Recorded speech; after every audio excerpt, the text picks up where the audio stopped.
Hi everyone, it's Rebecca Coomes here, and I have such enormous pleasure of sitting here today with Paula Springer from Firebelly. Paula and I met at the beginning of my trip to Portland, Oregon. It was actually within an hour of me arriving at a SIBO pop-up dinner. Paula is a transformational coach who works with high-achieving women who feel like they're closer to the stock pot than bringing home the bacon. And she also works with the practical issues of how to live life with digestive issues. Thanks for coming on the show, Paula. Thank you so much for including me in your channel, Rebecca. It's really a pleasure. It's my honour to have you here. And one of the reasons, Paula and I connected as soon as we met. We've had a great time spending time with each other over this weekend in Portland. But something that we really connected over was around the issue of guilt. And this is such a common thing. I know I felt it, and I see it with lots of people that are suffering from digestive issues, particularly when they eat something that they know is going to make them sick. And also their relationship around food. And to start our conversation off, I'll talk a little about my own journey with SIBO. So when I first got diagnosed with SIBO, I was really angry that I had to cut out so many foods. And I'd kind of raged to myself that it was unfair that I couldn't eat burgers and fries and cakes and pastries and all of those things, whereas other people seem to be able to eat them without any problems. Well, problems they weren't aware of consciously. And it was about 4 weeks into my treatment that I had this kind of epiphany moment where I had sat down, I'd made myself this amazing lunch of grass-fed, pasture-fed steak and a gorgeous salad. And I was really cross about it. I felt really hard done by.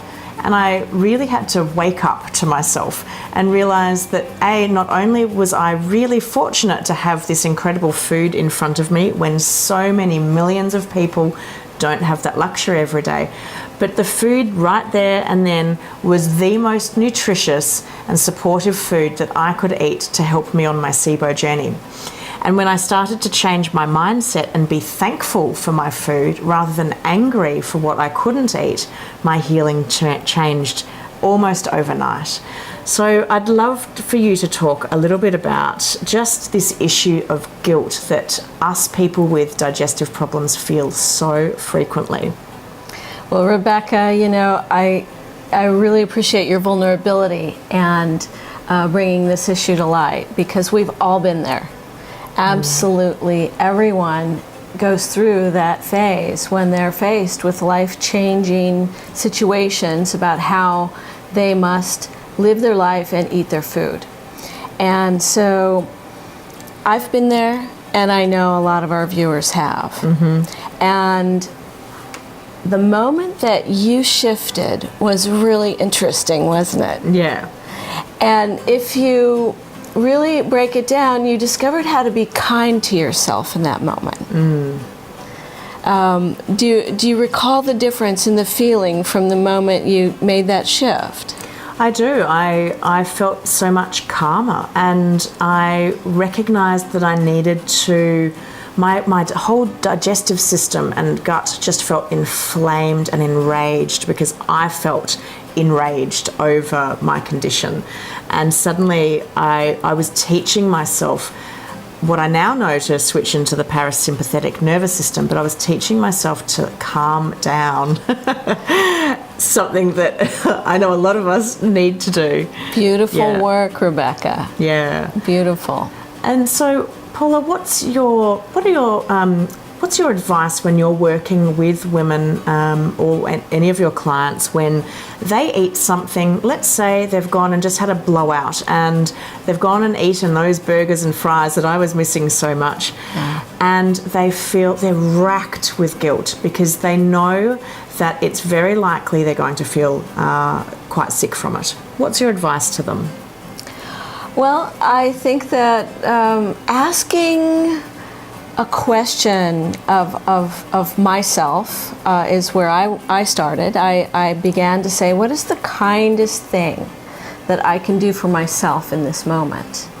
how can I begin to experience feelings that are more in line with the parasympathetic nervous system state that we all know as rest and digest. So rest and digest is pretty much exclusive to the other state of mind, which is the fight or flight state of mind. And so when we're kind to ourselves and when we ask ourselves, how can I be kinder, that alone triggers our body to say, okay, stop halting the digestive process and stop creating a background of stress around my food choices. Because when we're stressed, even when we're not eating, but just in general, in between meals or just going about our day, we're still supporting that autonomic nervous system, which chronicles. We have a place in our body that chronicles whether we're in a pleasure state or a non-pleasure state. And when we are in the pleasure state, digestion is at its optimal power. And we want that because we have a challenge. Are we talking to people with SIBO primarily? A lot of people that watch this have SIBO or are suffering from digestive problems.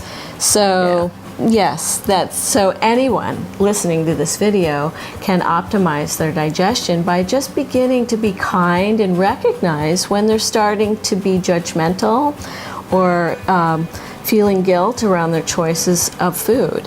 And let's say that you've just had a binge, just like you asked. You've had a binge, right? Yep.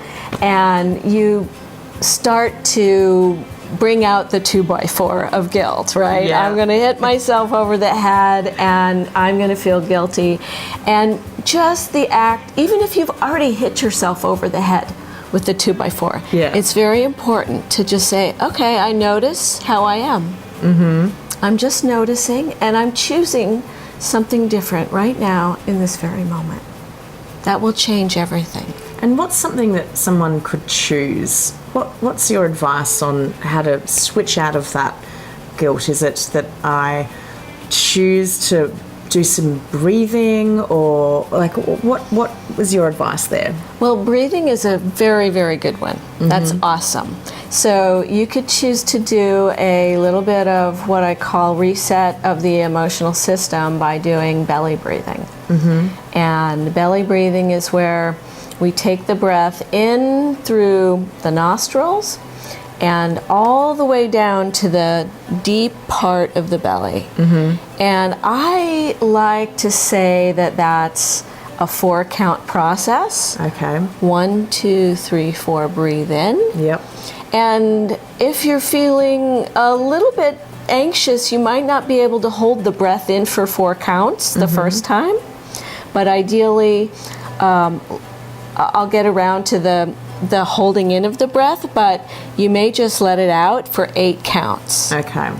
So breathing in for 4, if you can, holding for 4, and breathing out for 8. And then coming back in. Breathing in, hold, and out. And you just repeat that. And is there an optimal number of times that you should repeat that to really calm the system down? I would say 5 to 10 breaths. 5 to 10 breaths. So that's really easy. I mean, that's a great technique. I think that anybody at home or at work or driving the car or anywhere can implement when they're feeling quite stressed, wound up, or in a negative state.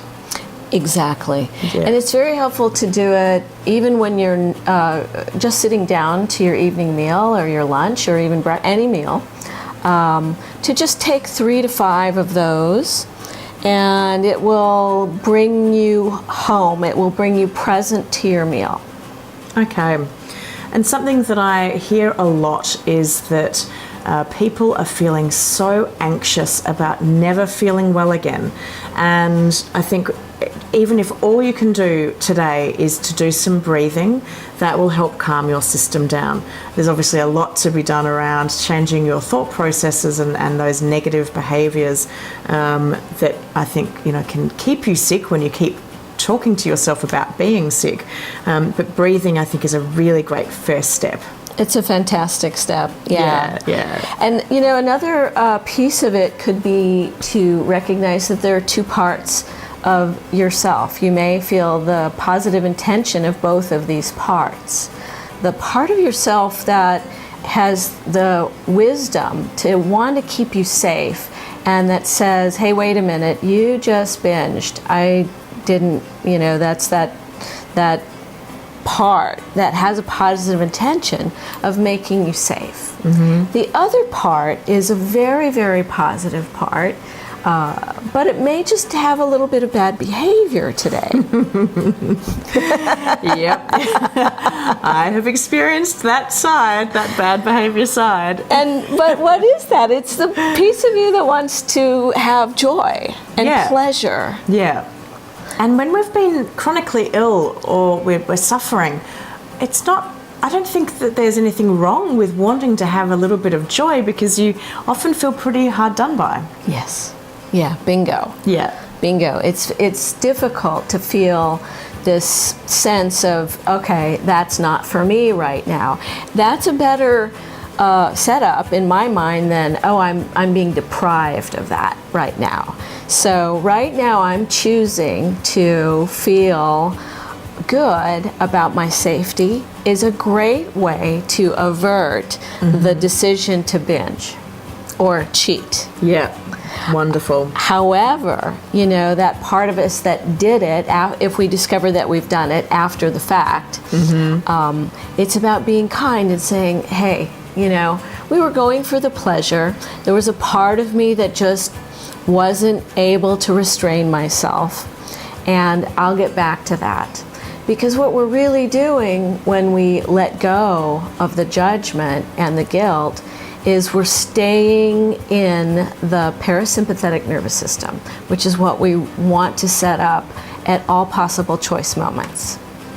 I think that's such wonderful advice and something that everyone watching can do right now and take away with them. So Paula, you've just shared with us some things that people can do right now. I'd love to know what you would do if you were working one-on-one with a person in a coaching session. Oh, great question.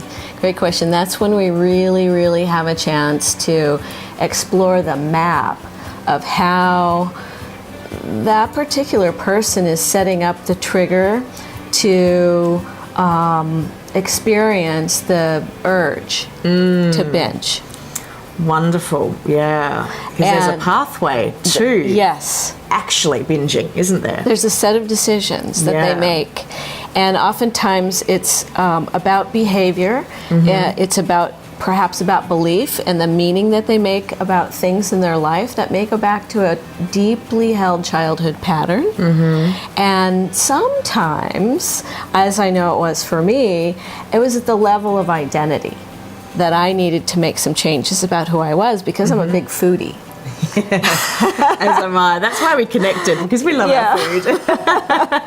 And it was just unthinkable for me to not be able to have a paired wine with my meal at first when I was beginning. So what we need to do is, when I work with someone, what I'm really getting curious about is how they've constructed their map around their decisions that they're making. And what we're looking for is the positive intention, and potentially we're dealing with parts of a person when they're feeling guilt, because that, as I mentioned earlier, there's a part of you that makes a decision to cheat, and there's a part of you that is wanting to make you safe. So we're looking for the positive intention specifically in their terminology, about through the meanings and their life experiences, about how they've created the map that they're standing on when they make that decision. Yep. What are the voices that they're hearing in their head? What are the prompts or the triggers that are happening? And then we can work to rewire the brain, because I use neuro-linguistic programming. Okay. I use some shadow work, some family constellation type work, motivational interviewing, and just plain intuition about figuring a way through to making a new decision about myself and the meanings that I've made in life that stack up to making a better decision. Wonderful. And if people that are watching this video want to learn more about what you do, or who would like to also connect with you, how can they find you? Well, my website is www.myfirebelly.com. That's myfirebelly.com. And my business is called Firebelly. And I'm also on Facebook at myfirebelly on Facebook. Wonderful. And the links are down below so you can connect with Paula if you would like to. It has been an absolute pleasure getting to know you in this weekend in Portland, as we've both been attending the SIBO Symposium. Thank you so much for your time and sharing your wonderful knowledge for all of the Healthy Gut viewers. Thank you so much, Rebecca. My pleasure. It's been a pleasure. I really am honored by your asking me to be in your series. Oh, thank you so much. It's been a wonderful time. Yeah, it's been great. And one of the joys that I have is meeting these incredible people that, Paula has been on a similar journey to myself of health and discovery. And there's some amazing people that have overcome or are still overcoming their own health issues to help others. And that's what I'm all about, and it's what you're all about, and it's great to connect. If you'd like to watch any more videos coming out from the SIBO Symposium, make sure you subscribe to my channel so you don't miss any of them. And I'm Rebecca Coomes from The Healthy Gut, here with Paula Springer from Firebelly, and I look forward to seeing you soon.